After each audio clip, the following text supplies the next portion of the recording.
The bank statement trembles in my hand like a living thing. I can't tear my eyes from the numbers that blur and swim before me. $5. Just $5 each month for the past 2 years. My pulse hammers in my ears as I stand frozen in my parents' living room. The familiar scent of my mother's cinnamon potpourri, suddenly cloying and suffocating. We have proof now. You've been lying to us. My mother's voice slices through the silence, each word precise and cutting. I blink, trying to make sense of what I'm seeing. This can't be right. My father jabs his finger at the paper, the force of it making me flinch. We thought you were sending $1,500, but you've only been giving us pennies. In the corner of the room, Chloe leans against the wall, arms crossed over her designer blouse. Something flickers across her face, not quite guilt, not quite triumph. She examines her manicured nails, the diamond tennis bracelet, catching the light as she turns her wrist.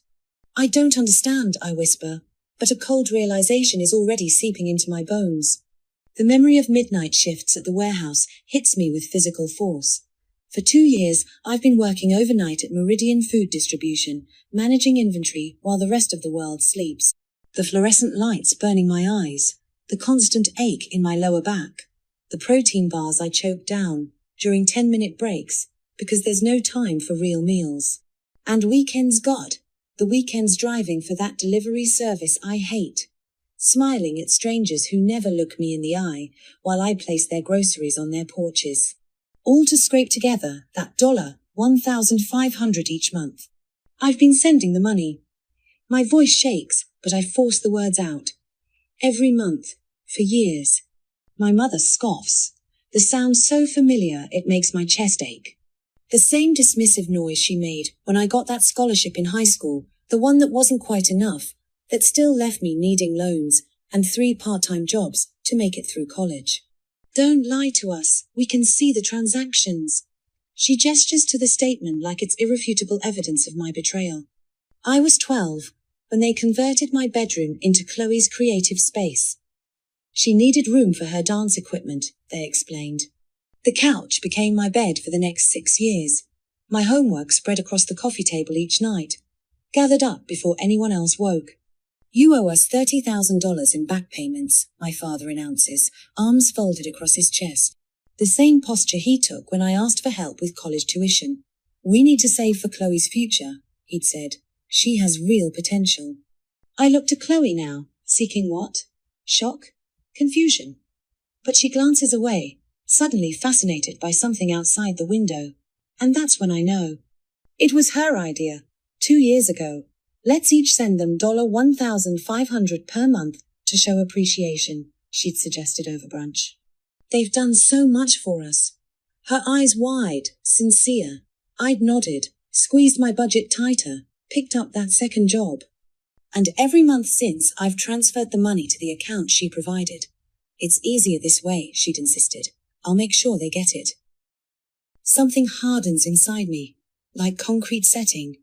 Show me Chloe's transfers, I say, my voice steadier than I feel. My parents exchange a look I can't quite read.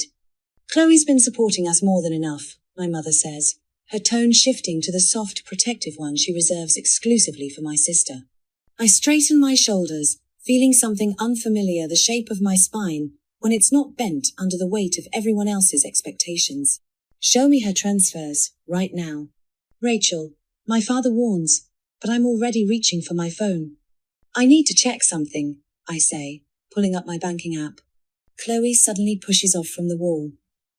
I just remembered I need to make an important call, she announces, her voice too bright, too brittle. Work thing. Can't wait. She's out of the room before anyone can respond, her footsteps quick on the hardwood floor. I scroll through my transaction history, each $1,500 withdrawal a record of my sacrifice. 2 years of transfers to the account Chloe assured me would help our parents. 2 years of double shifts, and cancelled plans and declining invitations, because I couldn't afford to go out. 2 years of falling into bed, exhausted, only to wake up and do it all again. And now they're standing here telling me I've given them nothing. I look up from my phone, meeting first my father's gaze, then my mother's. They stare back, their expressions an identical blend of entitlement and accusation. I have proof, I say quietly, of every payment. My mother waves her hand dismissively. Just show us the account number you sent it to. I turn my phone screen toward them, displaying the long string of numbers. My father squints at it, then his face darkens. That's not our account. A wave of heat rushes up my neck and into my face, as the pieces lock together with sickening clarity. The realization spreads across my features, like a slow burn. Chloe's new car, the luxury vacations documented on her Instagram, the designer clothes, her perfectly decorated apartment. All appeared shortly after our agreement to support our parents.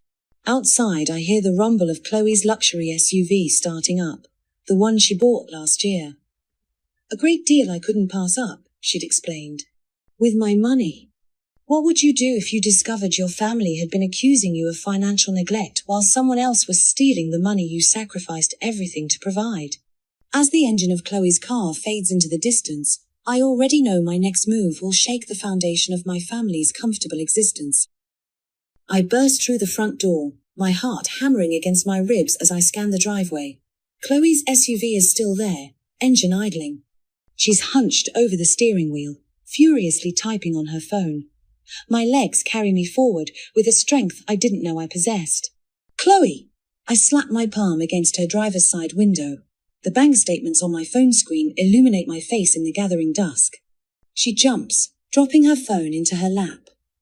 For a moment, her eyes widen with genuine fear before she composes herself and rolls down the window a cautious few inches. Where's the money, Chloe? My voice doesn't sound like my own. Where's the $36,000 I've sent over the last 2 years? Her manicured fingers grip the steering wheel tight enough to blanch her knuckles.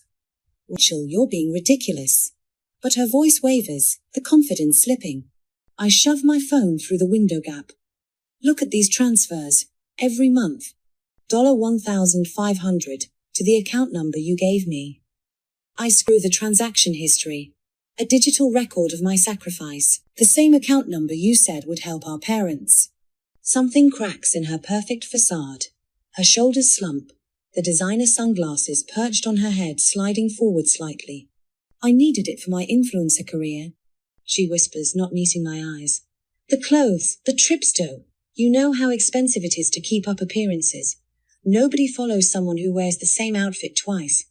A laugh escapes me, too sharp and hollow to contain. You told them I wasn't sending anything? Chloe finally looks at me, and what I see in her eyes chills me more than her words. There's no remorse there, only calculation. They believe whatever I tell them, she says with a small shrug. They always have. The casual cruelty of it knocks the wind from my lungs. I step back, suddenly needing distance between us. You're my sister, I say, the words barely audible. Chloe revs the engine. And you're the sucker who's been paying my bills. She shifts into reverse. Good luck convincing them it wasn't your fault. I watch her luxury SUV. My luxury SUV. Really back down the driveway, before I turn toward the house. My parents are still inside, still waiting for their pound of flesh. For the first time in my life, I walk toward them, not with my shoulders hunched in anticipation of their disappointment, but with my spine straight and purpose in every step. The living room falls silent as I enter. My father sits in his recliner, arms crossed. My mother perches on the edge of the sofa, her face a mask of practiced concern. Where's Chloe going? She asks. I hold up my phone, my evidence displayed in neat, undeniable rows. I have proof of every $1,500 payment I sent to Chloe's account. I place the phone on the coffee table between us for 2 years, every month. They stare at the screen, at the numbers that can't be explained away. My father picks up the phone, squints at the transaction history. I just spoke to Chloe outside. I continue, my voice steadier than I feel. She admitted taking all of it. I wait for the explosion, the outrage on my behalf, the parental fury at such a betrayal. Instead, my mother's expression softens, her head tilting in that particular way she reserves exclusively for my sister. She's still young, she says with a sigh. She makes mistakes. My father places my phone back on the table, careful not to crack the screen that displays his golden child's crime. It's just money, he says with a dismissive wave. Why are you being so dramatic? The floor seems to tilt beneath me. Dramatic? She stole $36,000 from me. If you had just sent it to our account, my mother interjects, this wouldn't have happened. I stare at them, these strangers who raised me. Why would I send it to Chloe's account in the first place? My father's face flushes. Because of the social security benefits, of course. And there it is, the final piece of the puzzle, slotting into place with sickening clarity. You wanted the money hidden, I say slowly, the realization dawning. From the government. My mother waves her hand, the gesture eerily similar to Chloe's shrug in the car. Everyone does it. You had me unwittingly commit tax fraud. The words taste bitter on my tongue. My father stands, his height no longer intimidating me the way it once did. Either pay the $30,000 you owe us, or we'll disown you. The threat hangs in the air between us. And you can forget about Grandpa's inheritance, my mother adds. Her final card played. I walk out without another word, my phone clutched in my hand. On the driveway, I punch in a familiar number, my best friend's contact, lighting up the screen. My voice breaks as she answers. Jen, I need help. A text from my supervisor buzzes through. You okay? Noticed you've been exhausted from those extra shifts. As I climb into my car, Mrs. Perlman, my parents' elderly neighbor, catches my eye from her porch. She gives me a small, knowing nod. You've been carrying them for years, Rachel, she calls softly. I've watched it happen. The engine turns over, and I sit there, hands gripping the wheel where Chloe's had been minutes before. Through the windshield, I can see my parents framed in the living room window, already on their finesse no doubt spinning the story to relatives, casting me as the villain.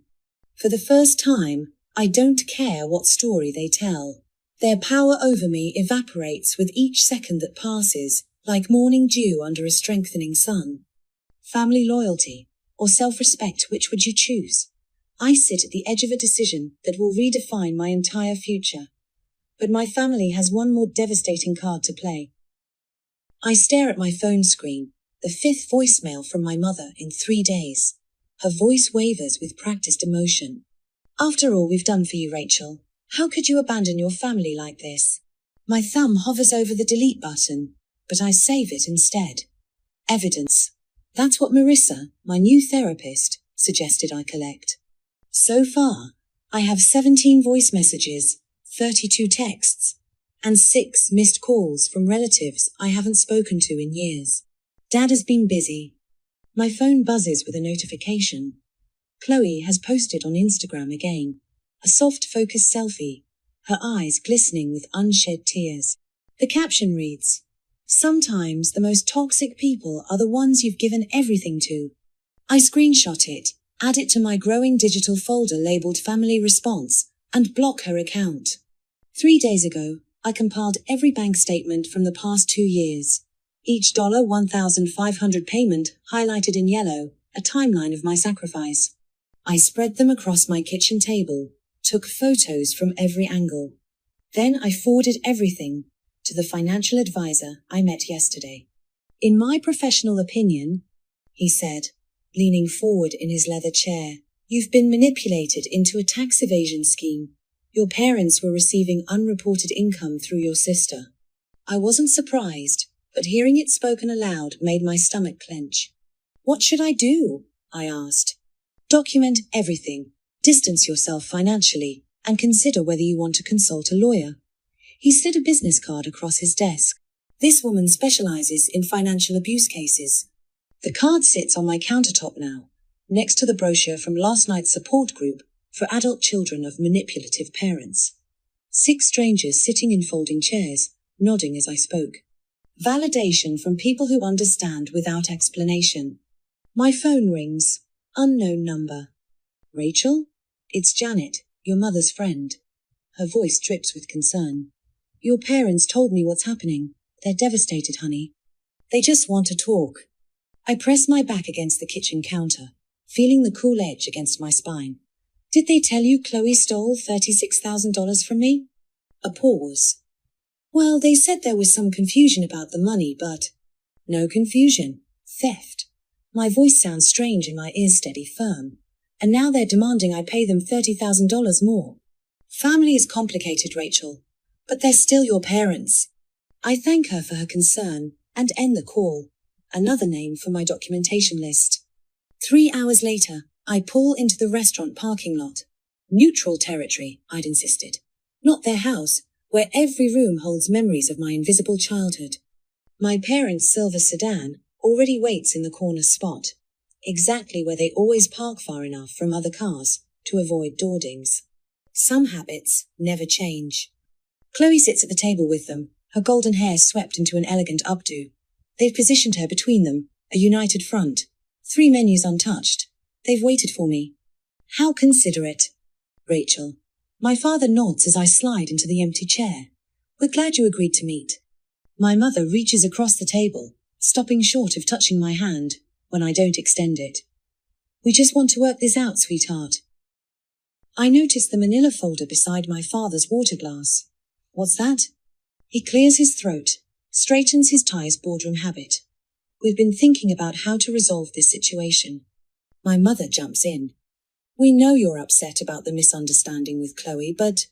It wasn't a misunderstanding, I interrupt. She stole from me, and you defended her.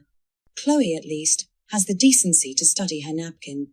My father slides the folder toward me. We've put together a payment plan. He flips it open, revealing a typed document with highlighted sections.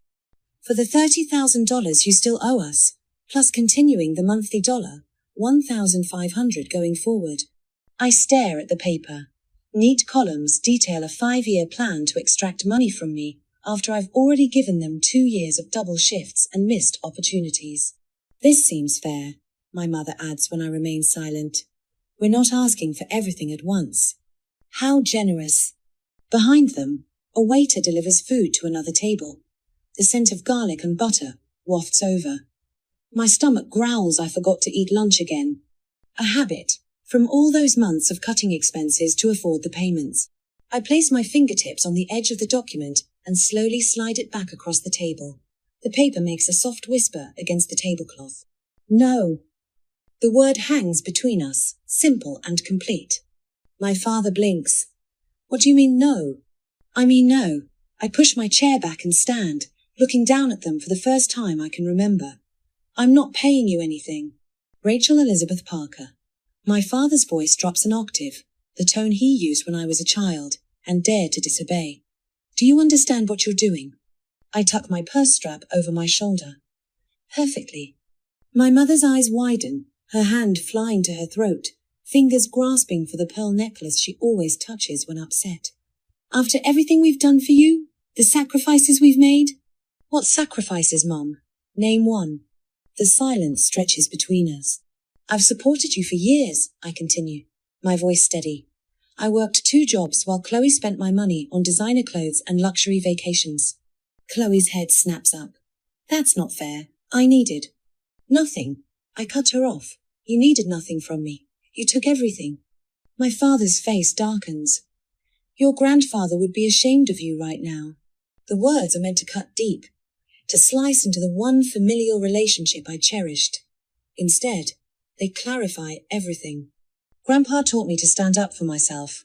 I feel my lips curve into a small smile. This is me doing exactly that. I turn and walk toward the exit, each step lighter than the last. Behind me, chairs scrape against tile. Voices rise in protest, but I don't look back. The evening air hits my face as the restaurant door swings closed behind me. In the parking lot, I slide into my car and sit motionless for a moment. My hands should be shaking. My heart should be racing. Instead, I take a deep breath that fills my lungs completely, the first one in years that doesn't feel like I'm drowning. I pull out my phone and open the family group chat. Years of messages asking when I'll visit, when I'll send money, when I'll help with Chloe's new business venture. I delete the chat, then silence notifications from their individual numbers. The engine purrs to life. As I pull out of the parking lot, I catch my reflection in the rearview mirror. Something has changed in my face. The tension around my eyes has softened, my jaw no longer clenched. And there, it is, a smile that starts small, then spreads until I barely recognize myself. I drive away from the restaurant, from the weight of expectations I've carried for decades. When you've been someone's ATM for years, what happens when you finally cancel their access? My family is about to find out exactly what life looks like without my financial support. But are they truly ready to face the consequences of their actions? I'm not sure I care anymore. The security guard's walkie-talkie crackles as he walks beside me through the Meridian warehouse. His presence a solid, reassuring barrier wasn't my idea, but Javier's.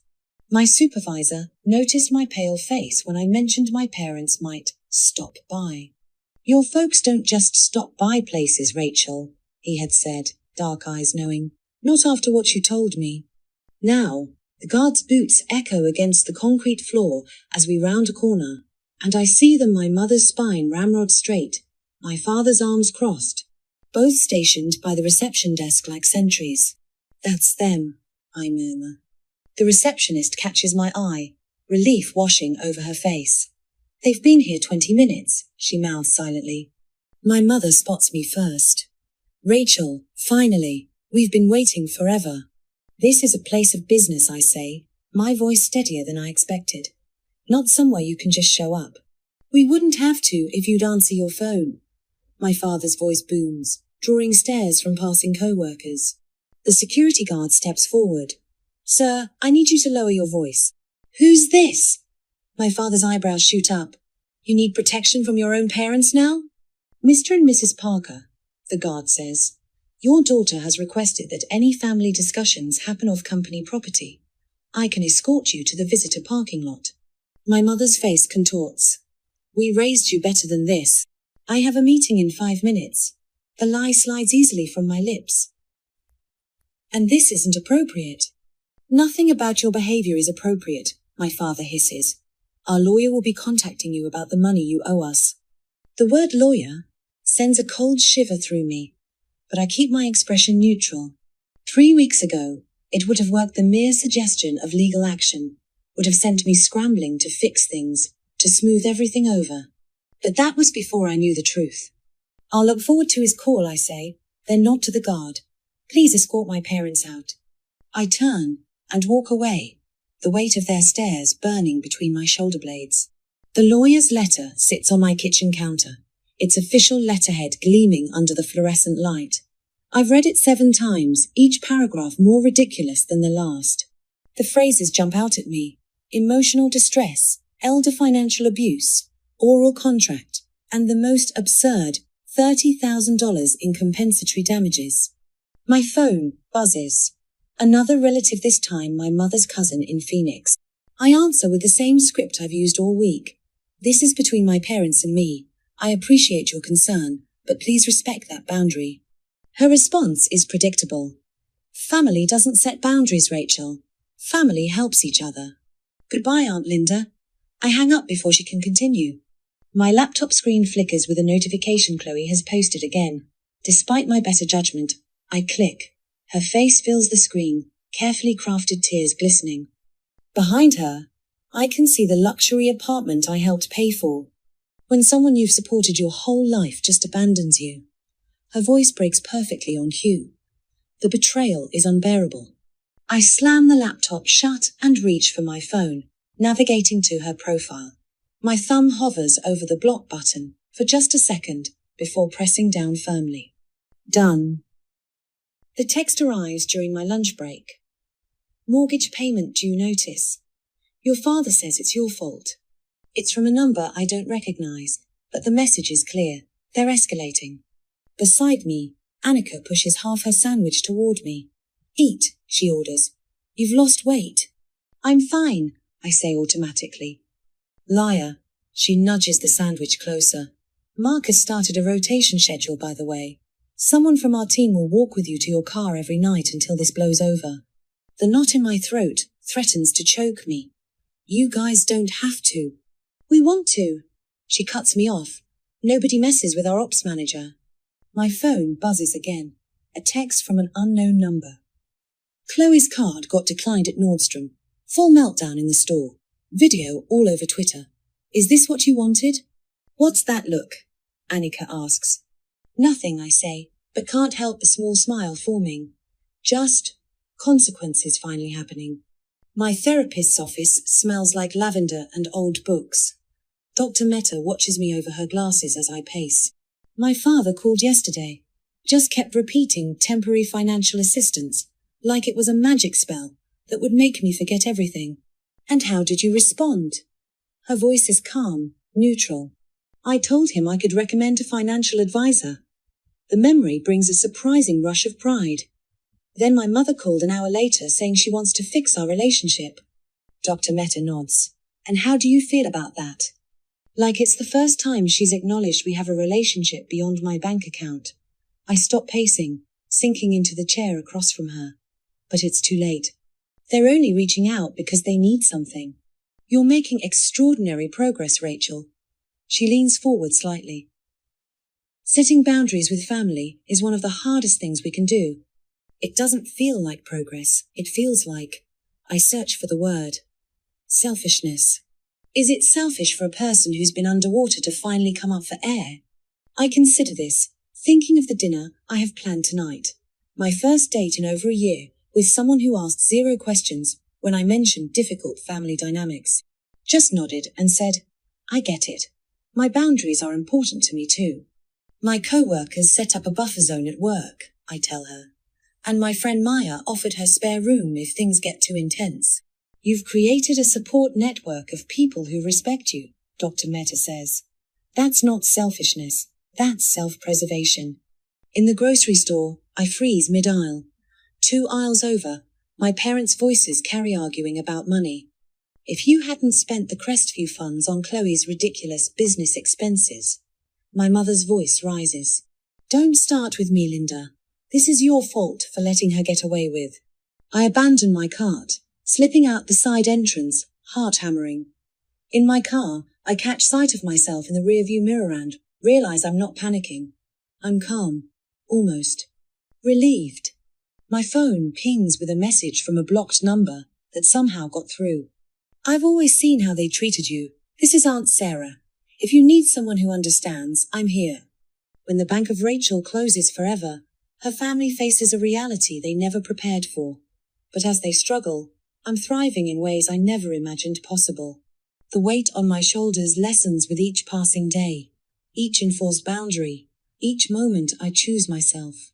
And for the first time in my adult life, I can finally breathe. The email from HR sits open on my screen. The words promotion and 15% increase, pulsing with possibility. My finger hovers over the accept button, a strange hesitation gripping me. Not because I don't want it, God, I've earned it, but because for the first time, I don't have to calculate how much of this raise my family will consume. I press accept, and a rush of vertigo sweeps through me. My money will be my money. You deserve this, says Melanie, my cubicle neighbor who's become more than just a work friend these past months. Seriously, Rachel, nobody works harder. I nod, still staring at the confirmation message. It doesn't feel real. Which part? The promotion, or keeping your own paycheck? My laugh catches me by surprise, sharp and genuine. Both. My new apartment smells of fresh paint and possibility. Sunlight streams through windows twice the size of my old place, illuminating the hardwood floors I couldn't stop admiring when I signed the lease. The realtor had looked concerned when I kept running my hands over the smooth surface, but she couldn't understand what it meant, space that belonged only to me. I set down a box marked kitchen and pull out my phone. 3 missed calls from my mother. 1 from Chloe. A text from a number I don't recognize that starts with, "Your parents are having a really hard time." I delete them all without reading further, and instead open my therapy group chat. 7 other people who understand exactly what it means to break free from family financial exploitation. I type. Moving day. It feels like breathing for the first time. Responses flood in immediately, not with demands or guilt, but with celebration. With understanding. I'm hanging curtains when my phone buzzes with neighborhood alerts. A house for rent 3 streets over from my parents. The price tells the story. Their pride won't let them admit they've had to downsize. Dramatically. December brings string lights in my windows and a tiny tree on my coffee table. My first Christmas alone should feel hollow, but instead, it's peaceful. No performance of gratitude required. No calculated giving, based on who might give more back. My therapy journal sits open beside me, the total at the bottom of the page still shocking. $103,742. The amount I've given my family over the years, tracked through bank statements and careful reconstruction. Seeing it in black and white had made me physically ill during group therapy last week. You built your life around supporting them, my therapist had said. Now you get to build it around supporting yourself. The truth of those words settles into my bones as I sip hot chocolate and watch snow dust the railings of my balcony. I would never have allowed myself before. My phone lights up with an Instagram notification. Chloe's account, once filled with luxury vacations and designer clothes, now showcases budget-friendly finds and minimalist aesthetics. Her follower count has dropped by thousands. Without my money funding her influencer lifestyle, the carefully curated fantasy has crumbled. I scroll through comments from confused followers. What happened to your Range Rover? No winter vacation this year? The lie she's living is unraveling thread by thread. The hospital parking lot is crowded when I pull in. My father's text had been deliberately vague. Your mother's in the hospital, she's asking for you. No details about what happened, just the urgent demand for my presence. Inside, I find my mother sitting up in bed, looking pale, but hardly at death's door. My father paces beside her, his expression darkening when he sees me. Finally, he snaps. We've been waiting for hours. I glance at my watch. I came directly from work. What happened? My mother's hand flutters to her chest. My heart. The doctor says it's induced, from everything we've been going through. The guilt rises, automatic as breathing, but I push it back down. What did they diagnose specifically? My father jumps in. Does it matter? Your mother is suffering, Rachel. We're drowning in medical bills on top of everything else. And there, it is the real emergency. Not her health, but their wallet. I spoke with her doctor in the hall. Comes a voice behind me. Chloe steps into the room, designer sunglasses pushed up on her perfectly styled hair. It was a panic attack, not a heart attack. She's being discharged in an hour. Our eyes meet, and for a fleeting moment, I see something like respect flicker across her face-ish. Knows exactly what this is too. We still need help, my mother insists, her voice taking on the trembling quality she's perfected over the years. We're really suffering, Rachel. Chloe steps closer, lowering her voice. They are struggling. Dad had to take that retail job, and you know how he feels about that. She touches my arm. If anything happens to them because they can't afford their medication or something, it's on you. I look at her manicured hand on my sleeve.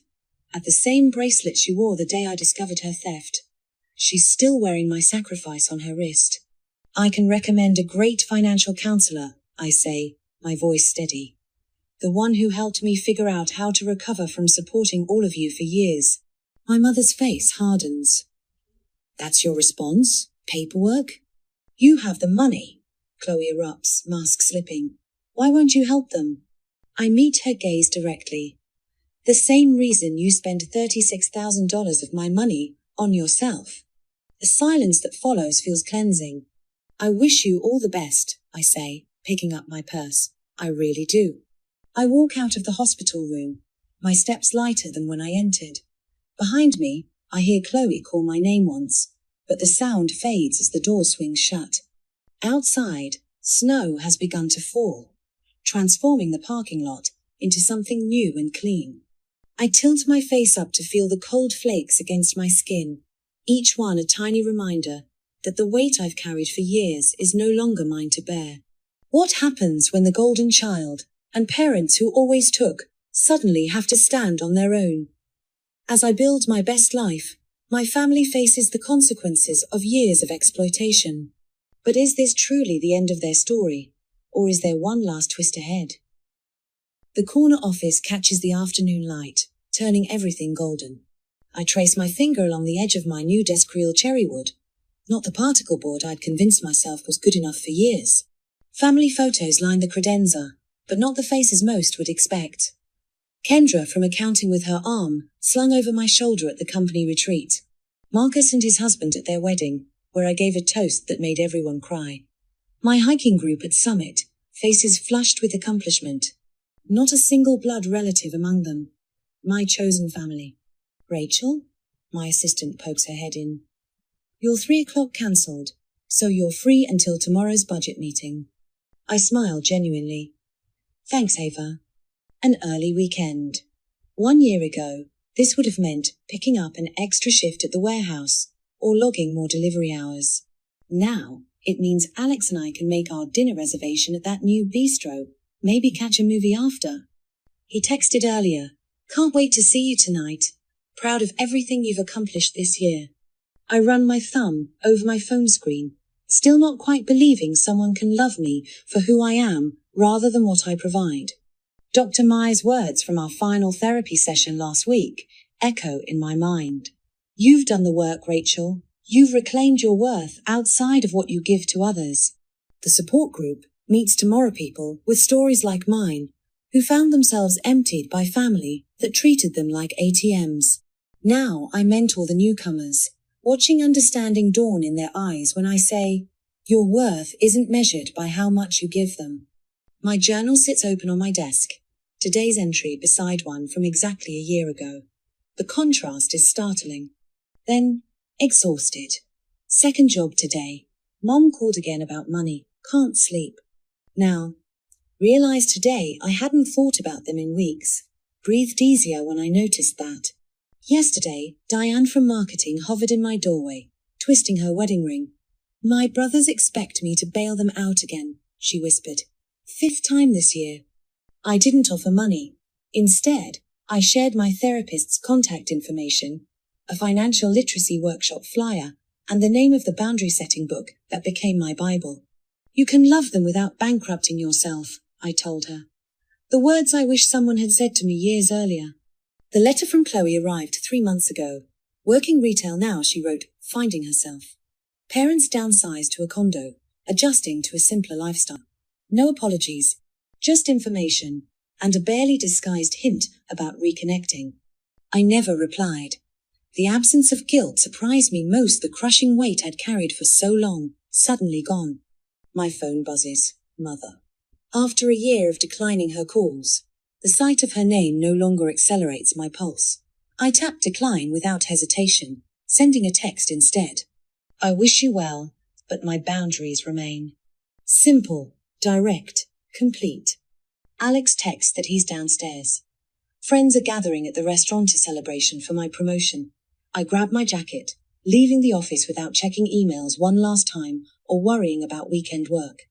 My financial cushion is comfortable now. My emergency fund is for actual emergencies, not family ones. As the elevator descends, I catch my reflection in the polished doors. There's a woman who stands straight, whose smile reaches her eyes, whose laughter comes easily. A woman who discovered that sometimes the most loving choice for everyone is to walk away. The doors open to the lobby where Alex waits, his face lighting up when he sees me. For the first time in my life, each step feels like my own.